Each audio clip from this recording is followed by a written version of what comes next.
Hello guys, இன்னைக்கு இந்த ஸ்டோரியோட episode 7 தான் பார்க்க போகிறோம்.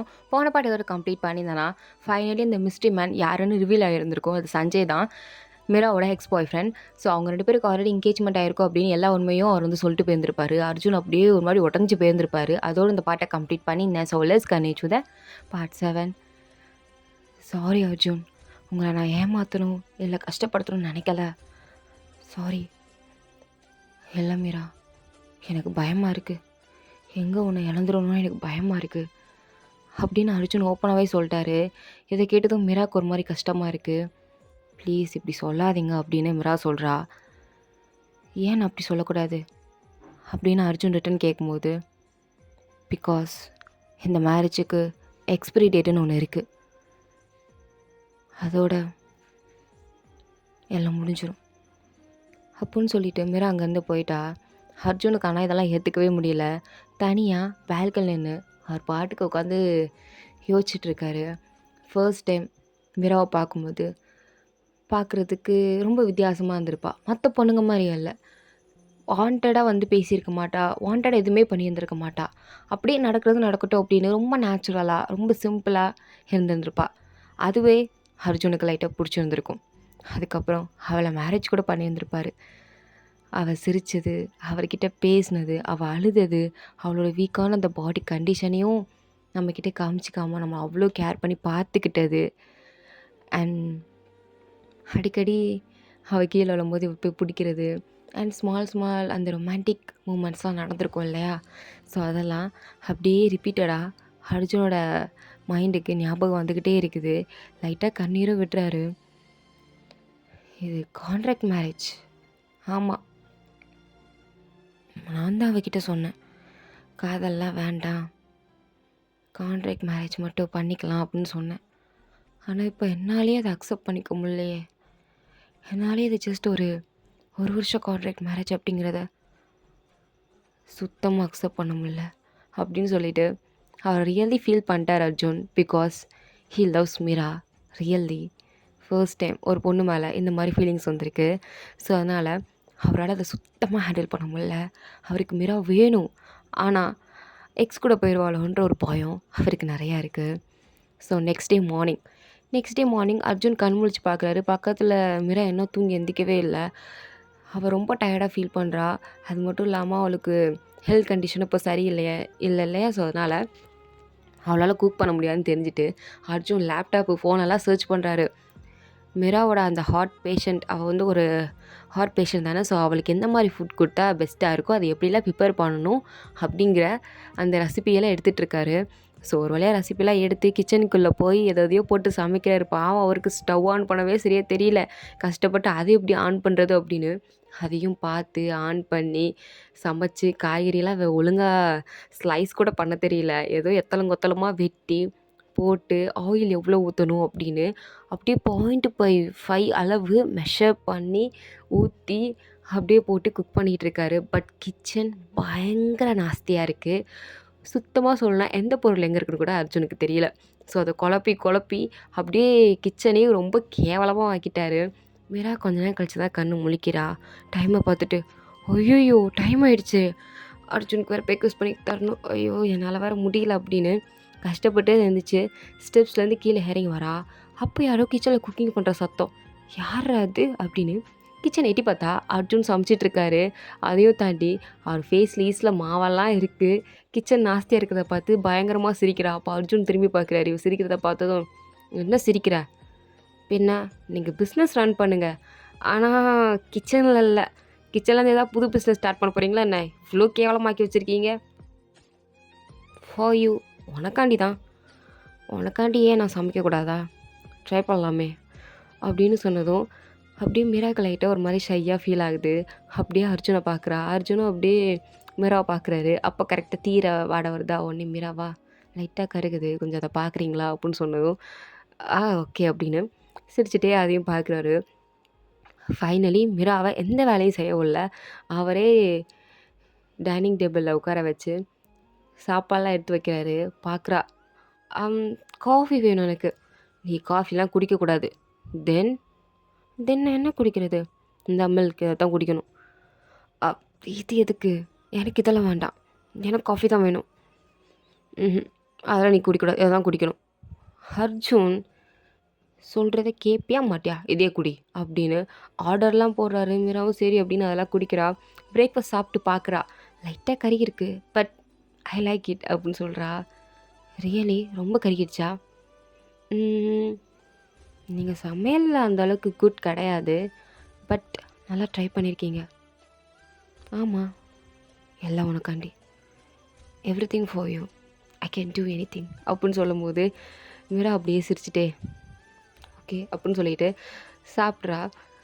அதுக்கப்புறம் அர்ஜுன் கிளம்பி ஒருத்தர் சீக்ரெட்டாக மீட் பண்ண போகிறாரு. வேற யாரையும் இல்லை, சஞ்சய் தான். ஸோ சஞ்சய் தான் மீட் பண்ண போயிருக்காரு. சஞ்சய் போனதும் அவன் பாட்டுக்கு திமிரா உட்காந்துருக்கான். அப்போ அர்ஜுனுக்கா, என்ன சஞ்சய், எதுக்கு என்ன வர சொன்னேன்? இங்கே பாருங்க அர்ஜுன் சார், தெரியாமல் கேட்குறீங்களா என்ன? உங்களுக்கே தெரியும், மீரா எனக்கு என்கேஜ்மெண்ட் ஆன பொண்ணு. உங்களுக்கும் அவளுக்கும் கல்யாணம் ஆகிறதுக்கு முன்னாடியே எனக்கும் அவளுக்கும் என்கேஜ்மெண்ட் ஆகிடுச்சு. அவள் என்னோடது. அப்போ அர்ஜுனுக்கு செம்ம கோவம் வருது. அப்படியே முறைச்சி சஞ்சயை பார்த்துட்ருக்க. என்ன அர்ஜுன் சார் முறைச்சி பார்த்துட்ருக்கீங்க? ஆ, உங்களுக்கு ஒன்று தெரியுமா? மிராக்கு நீங்கள் என்ன பண்ணாலும் அவளுக்கு உங்கள் மேலே ஃபீலிங்ஸ் சுத்தமாக வராது. பிகாஸ் ஷீ லவ்ஸ் மீ அப்படின்னு சொன்னதும் அர்ஜுனுக்கு பயங்கர கோவம் வந்துருச்சு. ஏய், தேவையெல்லாம் பேசிகிட்டு இருக்காத, ஓகேவா? நீ கூப்பிட்டேங்கிறதுனால தான் நான் இங்கே வந்து பேசிகிட்ருக்கேன். ஆக்சுவலி மிரா என்னோடய ஒய்ஃப். நான் அவளை நம்புகிறேன், ஒன்றும் இல்லை. புரியுதா? என்ன அர்ஜுன் சார், நான் இவ்வளோ தூரம் சொல்கிறேன், திரும்ப திரும்ப அதையே சொல்கிறீங்க. நான் ப்ரூஃப் எல்லாமே பேசுவேன் அப்படின்னு இவங்க 2 பேருக்கு என்கேஜ்மெண்ட் ஆனதை ஆல்பமாக போட்டிருப்பாங்க போல். ஸோ அந்த ஆல்பத்தை எடுத்து கொடுக்குறாரு. அர்ஜுன் இதை பார்த்துட்டு, இது என்னது, ஓப்பன் பண்ணி பாருங்க தெரியும் அப்படின்னு சொன்னதும் அர்ஜுன் ஓப்பன் பண்ணி பார்த்தா இவங்களோட என்கேஜ்மெண்ட் ஃபோட்டோஸ்லாம் இருக்குது. அதில் மீரா ரொம்ப ஹாப்பியாக இருந்திருந்திருக்கா. ஸோ அதெல்லாம் பார்த்துட்டு அர்ஜுனுக்கு பயங்கர ஜலசியாக இருக்குது, பயங்கர கோவம் வருது. அப்படியே சஞ்சயை பார்த்து, இப்போ என்ன சொல்ல ட்ரை பண்ணுறேன்? மிராவை டிவோர்ஸ் பண்ணிடுங்க, என்கிட்ட கொடுத்துருங்க, எனக்கு மிரா வேணும். பிகாஸ் மிரா அவங்கள லவ் பண்ண மாட்டா, ஓகேவா? புரியுதா அப்படின்னு சொல்லிட்டு அங்கேருந்து போயிட்டான். ஆனால் அர்ஜுனுக்கு செம கோவம். வீட்டுக்கு வந்தா வீட்டில் சடனாக பவர் கட் ஆகிடுச்சு.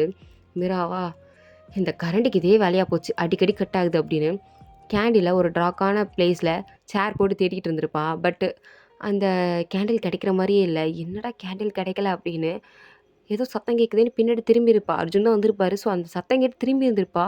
அதுக்குள்ளே அந்த சேர் அப்படியே ஸ்லிப் ஆயிடுச்சு. கீழே விழ போகிற சமயம் ஓடி வந்து அர்ஜுன் அப்படியே மிராவை கேட்ச் பண்ணுறாரு. மிராவா அப்படியே க்ளோஸாக அர்ஜுனோட கண்ணை பார்க்க, அர்ஜுனும் மிராவோட கண்ணை பார்க்குறாரு. ஸோ அந்த இருட்டில் அந்த நிலா வெளிச்சத்தில் இவங்க 2 பேரோட ஐஸ் அவ்வளோ ப்ரைட்டாக இருக்குது, 2 பேருக்கு மட்டும். அப்படியே ஒருத்தர் விடாமல் ஐ கான்டாக்ட் பண்ணிகிட்டு இருக்கும்போது அர்ஜுன் சொல்கிறாரு, நீ எப்போல்லாம் கீழே ஃபால் ஆகுறியோ அப்போல்லாம் நான் உன்னை கேட்ச் பண்ண வருவேன் அப்படின்னு சொன்னதும் மிரா அப்படியே சிரிக்கிறா.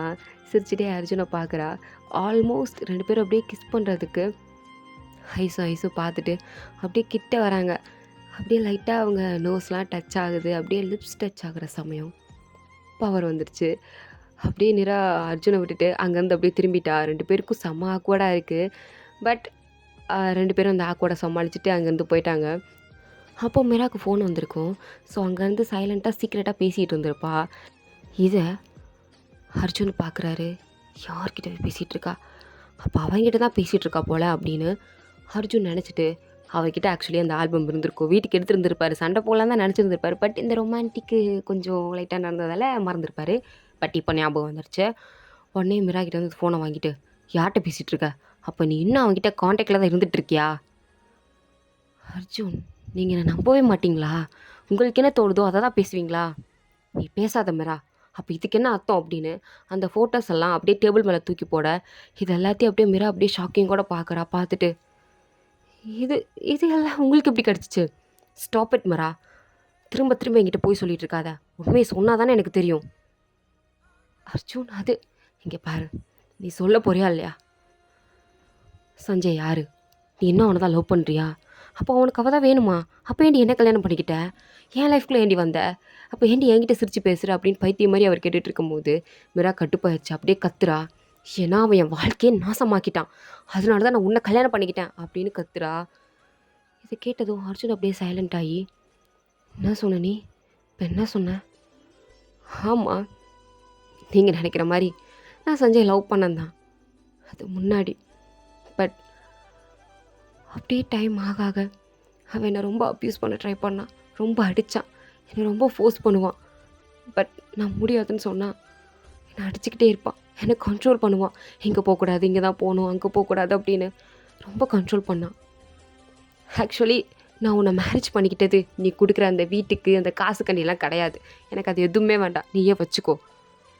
ஆனால் உன்னை கல்யாணம் பண்ணிக்கிட்டதுக்கான ரீசன் சஞ்சய் தான். அவன்கிட்டேருந்து தப்பிக்கணும். அவன் என் லைஃப்பில் எனக்கு வேண்டாம். பட் என்னை ஃபோர்ஸ் பண்ணி என்கேஜ் பண்ண வச்சான். என் அம்மாவையும் மிரட்டினான். அவன்கிட்டேருந்து தப்பிக்கணும், அவன் இதுக்கடுத்து என் லைஃப்குள்ளே வரக்கூடாது அப்படிங்கிறதுக்காண்டி மட்டும்தான் உன்னை நான் கல்யாணம் பண்ணிக்கிட்டேன். நீ கான்ட்ராக்ட் மேரேஜ்னு சொல்லும்போது பரவாயில்ல, அக்செப்ட் பண்ணிக்கலாம், இதுவும் சேஃப் தான் சொல்லி நான் அக்செப்ட் பண்ணிக்கிட்டேன். ஒரு வருஷம் கழித்து இந்த கான்ட்ராக்ட் மேரேஜ் இதெல்லாம் முடிஞ்சதுக்கப்புறம் எங்கேயாவது அமெரிக்கா இல்லை வேறு எங்கேயாவது சிங்கப்பூர் எங்கேயாவது போயிடலாம் அப்படின்னு தான் என்னோடய பிளான். இவன் கூட திருப்பி போய் கல்யாணம் பண்ணி அந்த சஞ்சய் கூட சீரியல் இன்னொன்று என் பிளானே கிடையாது அப்படின்னு மீரா இந்த உண்மையெல்லாம் சொல்லும் போது அப்படியே அர்ஜுனுக்கு சஞ்சய் மேலே செம்ம கோவம். லைட்டாக நிம்மதியாகவும் இருக்குது, பரவாயில்ல அவனை லவ் பண்ணல அப்படின்னு. ஸோ உடனே மீராவோட கையை பிடிச்சி வெளியே வேகமாக எழுதிட்டு வர்றாரு. வெளியே தான் இவ்வளோ நேரம் சஞ்சய் நின்று இது எல்லாத்தையும் பார்த்துட்டு இருந்திருக்கான். அதை அர்ஜுன் நோட் பண்ணி இருந்திருக்காரு. ஸோ அதனால் கையை பிடிச்சி வேகமாக அவங்ககிட்ட இழுத்துட்டு போகிறாரு. மீராவா அர்ஜுன் வேண்டாம் ஸ்டாப் பண்ணுங்க அப்படின்னு சொல்லிட்டு இருக்கா. ஸோ இதோட இந்த பாட்டு வந்து கம்ப்ளீட் ஆகுது. தேங்க்ஸ் ஃபார் வாட்சிங் மை வீடியோ. பிடிச்சிருந்தா லைக் பண்ணுங்கள்.